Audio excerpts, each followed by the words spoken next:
Hello, hello, hello. Welcome to another episode of the GSMC Wrestling Laureate podcast, brought to you by the GSMC Sports Network. I'm your host, Eric Rodriguez, here every Monday through Friday, 8 p.m. Pacific Time, 11 p.m. Eastern Time, here to give you guys all the action inside and outside of the ring in terms of professional wrestling. Also, we dive about, some rumors, backstage rumors. We also talk about, just drama behind what's happening backstage behind that curtain. We talk about it here on the GSMC Wrestling Laureate podcast.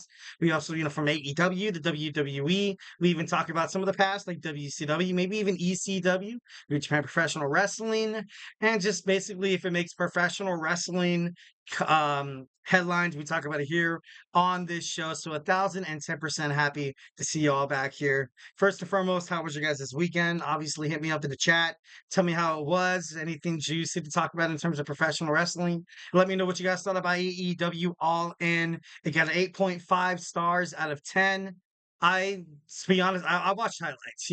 I was gonna watch it. I did watch it. I watched highlights, but I, you know, I don't know why I forgot it was like in Wembley Stadium, and it was like on the freak. It was Pacific time. It was like 10 a.m.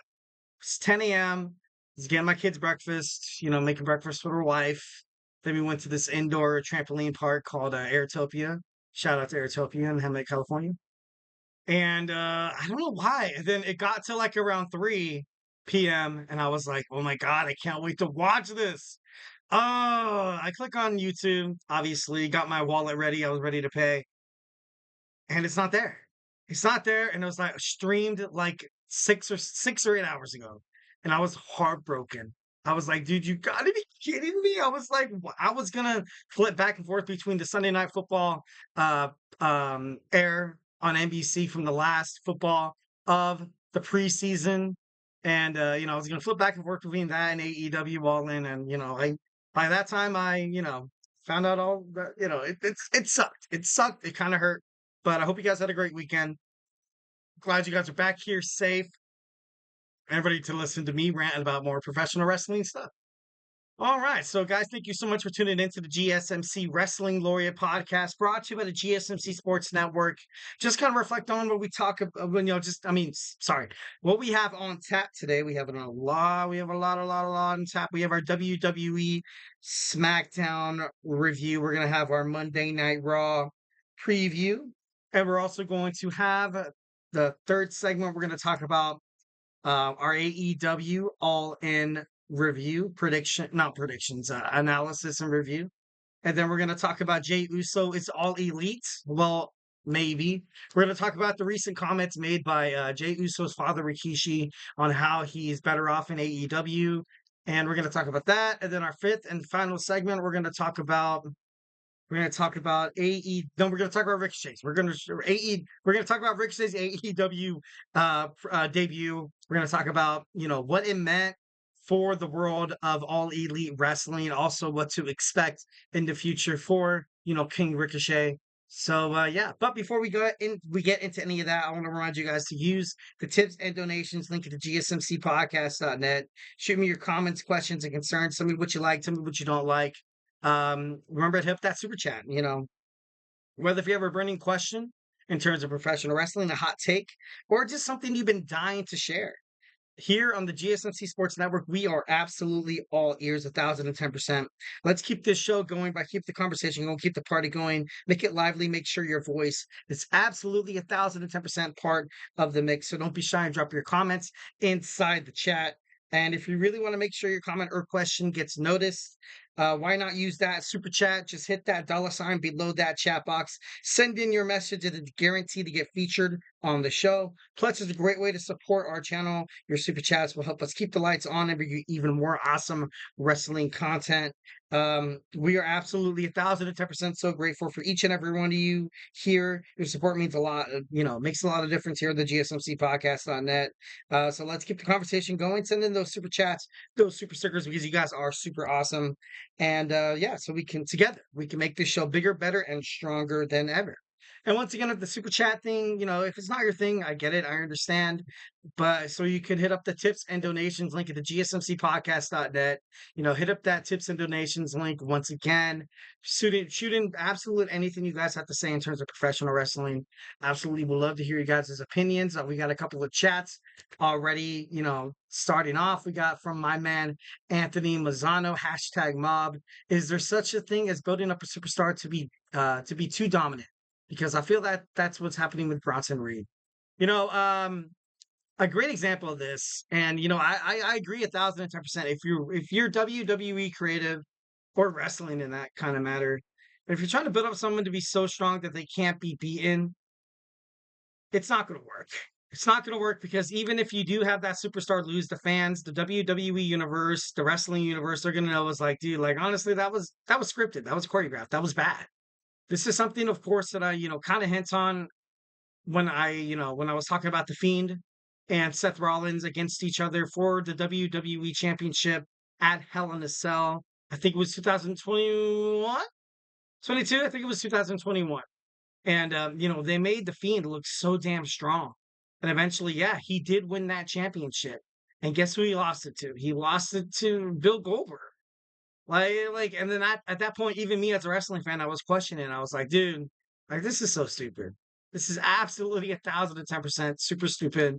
And this is also something I was thinking about in terms of like the White Six making their debut on Monday Night Raw. I was like, if they make them seem to be too dominant, then there's going to be problems. There's going to be problems under the Triple H Paul Levesque era. I feel like he essentially wants to give every superstar in the locker room a chance to kind of just kind of redeem themselves, just a chance to like go out there and win titles. And with one dominant superstar happening, that's not going to happen. Bronson Reed, Braun Strowman, you know. But then this could also touch on the argument of are bigger wrestlers like you saw the Fiend, like you saw Braun Strowman, like you saw not like you see Bronson Reed right now, and like kind of like back in the day when you saw the Big Show, and back in the day where you saw Andre the Giant. Like when these guys step into the ring, you're like, like these guys aren't going to be beaten. And it's to the point where like that's why WWE kind of got rid of Keith Lee. That's why they lost Lars Sullivan. They're like, you know what, I'm not too keen on this guy after all. Because WWE, although it is about the matches, it's also about storylines. What kind of storyline can I get from this guy? If you have Bronson Reed absolutely kicking ass inside the ring, I believe, maybe it could be, I kind of teased him going to the Judgment Day. Obviously, you saw the Judgment Day stab Damian Priest and Rhea Ripley in the back. You need that kind of that big, bad protection kind of guy. Maybe that's a great way to kind of introduce the stable in terms of Bronson Reed, because as a singles wrestler, he's just too hard to beat. 5 tsunamis, 4 tsunamis. This guy could be, a future WWE champion, which I'm not against. I'm not against anybody on the WWE roster to spread their wings and kind of be bigger, better, and stronger than ever. But I don't know. For this storyline to work with Bronson Reed, I feel like right now Bronson Reed doesn't really have a storyline. He's just some guy that comes in. "Oh, I'm so pissed off. I'm gonna go backstage and ruin everybody. I'm gonna splash R-Truth. I'm gonna kill Seth Rollins. And now what is he gonna do against Braun Strowman? So a lot of the times it's about delicacy. And right now I feel like Anthony Mazzano kind of mentioned, what's going to happen with Bronson Reed. I hope they don't mess it up. I was going to say don't F it up, but PG. I hope they don't mess it up because Bronson Reed is indeed a young rising superstar, obviously from Australia. A huge wrestling legend from where he's from. So 1,010% hope that they do him right. Monday Night Raw already happened. Why are you saying the preview? To be honest, my man, I'm on the West Coast. I'm already on the West. California knows how to party. I'm just kidding. No, no, but I am from California. From California. A lot of the times, on YouTube, I think Dish doesn't do it. Maybe they do it. Spectrum, I know for a fact. I know Monday Night Raw starts at 8 on I used to have DirecTV and I used to get Monday Night Raw at 5. And I was like, dude, I'm honestly used to watching Monday Night Raw once when it's dark outside. I'm like, dude, like it's so crazy that it starts at 5. So, obviously everybody on the East Coast already watched it. I have it pre-recorded. I'm about to watch it. I have not checked a single shred of social media, TikTok, Instagram, or Facebook, anything like that. So I like to go in a little blind. Obviously, in terms of being a professional wrestling fan, I love it. Another chat we have. You brought up Keith Lee. I think he's a whole nother animal. He doesn't wrestle like the traditional big guy. He's a yes, yes. Oh my God, yes. He's a cruiserweight, kind of like Samoa Joe. Samoa Joe moves like that as well. There's oh God, who's that other guy who used to throw spinning heel kicks? I think Umaga also did that as well. There's a lot of big guys. Like it's nowadays where you kind of have, that mesh, like you kind of see in sports. Like, I know it's kind of weird, but I kind of like to compare it to the NBA where you kind of have that big man. But nowadays, in the contemporary game of the National Basketball Association, your big man like Joel Embiid, like Nikola Jokic, they need to shoot threes. Everybody on the floor needs to shoot threes because of that run that the Golden State Warriors had from the mid 2010s to the late 2010s, where now kind of your idea of basketball and the philosophy that you're trying to run your organization by is because of this, notion that everybody has to shoot threes. It's fast paced. And then with the fouls and the blocking fouls and everything kind of being like, it wasn't like back in my day. Like I remember watching, old Vladdy Divac play, Hakeem Olajuwon. I remember a lot of people. I remember like it was physicality along with you had to have the ultimate package. But I feel like the rules, the NBA, they love high scoring games. Like what you see in the NBA right now, you kind of have 120 to like 130. Like it's too high. But that's just for me. Obviously this is a wrestling podcast, and I'm getting too caught up in the comments. I love you, Anthony Mazzano, my man. I got one last comment before I have to jump into the subject matter. I would be more worried if Vince was running a creative and booking a thing with Bronson Reed. That would be interesting. I know Vince McMahon, he's a very, very, very, very, very, he's hard headed. He's not willing to kind of go out on his own terms. I just hope he doesn't find his way back to WWE. There, I said it.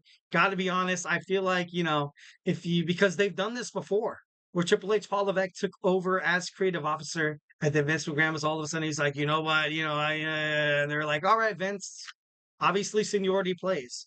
It plays 1,010% in any kind of business industry. Look at nepotism. Look at how Bronny James got drafted to the Lakers. It's because LeBron James. He had some pull. He had like a little bit of a pull. He was like, draft my son. I can give you an awesome, television deal. But I really honestly hope Vince McMahon is done with professional wrestling. Like I'm not too crazy to like jump on the bandwagon of what Bret Hart kind of had to say about Vince McMahon, kind of him comparing him to like Epstein and Jeffrey Dahmer. And like it's just like I'm not that, you know, I'm not that I don't know, maybe as a wrestling fan, what Vince did was wrong. Like the allegations, just for it to kind of pop up, it's wrong. I'm not, deeming anybody guilty. I'm not saying, in fact, that what he's going through right now isn't, just, because justice, obviously the truth in every single aspect of life will come out. So, 1,010% with Vince McMahon, like it's, I hope he doesn't make it back to the WWE. Obviously, after selling his TKO shares, the dude has some money. Dude, go ahead and retire. Retire. Spend time with your family. Spend time with your grandchildren. Settle this case out, and after that, do everything you can to kind of redeem yourself as a man. You know what I mean? Like it's a very touchy subject. All right, so we got them talking about the tits and donations. I know that was oh my god, that was like my whole first segment. So let's kind of talk about Monday WWE Smackdown real quick. Got to kind of powerball through this one a little bit. Speaking of Powerball, hope you guys got your lottery tickets out. I'm just kidding. No, we don't promote betting around here, but if we win the lottery, don't forget to send your man the professional wrestling laureate. A couple of shekels. You know what I mean? I'm just kidding. No, don't do that. Just kidding. No. First, we have the Grayson Waller effect. We have Cody Rhodes. He was the guest, and from the get-go you had Grayson Waller absolutely disrespect Cody Rhodes. Basically, then you had Cody Rhodes ask I think, yeah, Cody Rhodes. Let's talk about my friends. We had Cody Rhodes ask, "What kind of friend are you?" It's basically saying, "Hey, honestly, you've done everything you can to use Austin Theory once again," kind of hinting at the Austin Theory turn, a babyface. But then also they showed a real, sorry, they showed a reel of Kevin Owens turning on, his friends, I was actually surprised I saw Chris Jericho. I was actually very happy to see Chris Jericho. I was like, dude, I think that's kind of cool. Kind of like what you saw on Monday Night Raw when they were trying to, hint at Ricochet coming back by having him inside of a promo with Braun Breaker. And I fell for it too. I fell for it too, 1,010%. I thought Ricochet was going to make his way back to the WWE because they had exclusive, airtime. They had video production of him on in WWE. So I got to be honest, I was very hopeful. But obviously, that's not exactly what happened as you guys watched at AEW All in Wembley Stadium on Sunday. But I don't know, it was a good promo overall. I thought it was pretty great. Next, you saw Kevin Owens come out and kind of set things straight. Be like, you know what? To be honest, guys, I did mess up in the past, but I'm not that guy anymore.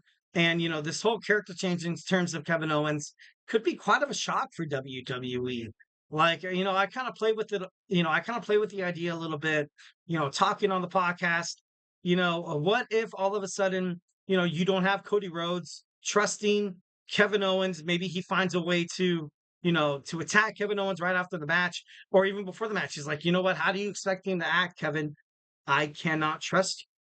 And this is something that Kevin Owens can kind of ride into his new contract with WWE because within 4 months his contract is going to be I think it was 4 to 6 months. You have Kevin Owens' contract being expired, so there could possibly, this.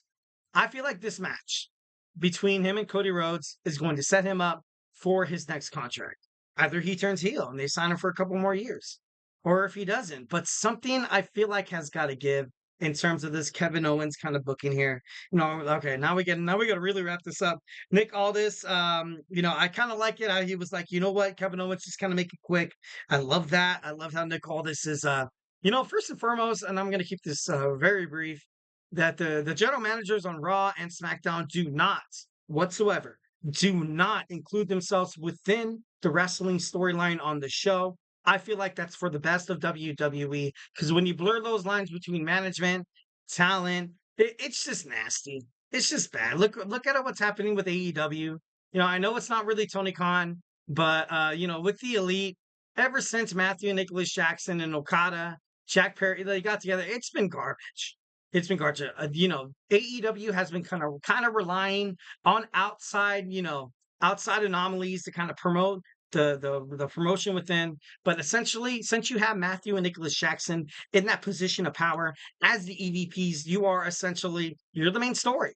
You're the main story, and it's not good. It's not good at all. 1,010%. I believe the younger talent of AEW is growing, and that's great. But then you also have MJF, Will Ospreay, the whole Don Callis thing. You have the AEW Trios Championship, which is really Christian Cage doing his thing. You have a lot of the veterans kind of stepping up. Bryan Danielson recently won the AEW World Heavyweight Championship. It's all about patience. And right now, I feel like the only bad thing about AEW, say it again, is this whole thing between the Elite. It's not working. I'm sorry, it's not working. I love the Young Bucks as a tag team. I love them. They were great. They're legends outside the WWE. I remember going up to like a couple of wrestling fans to be like, "Oh, what do you know about the Young Bucks? The Young Bucks this, the Young Bucks that." But nowadays, no one really cares about the Young Bucks. And it's not an indictment on their talent. It's not an indictment on how they can cut promos. I'm not saying they're crappy.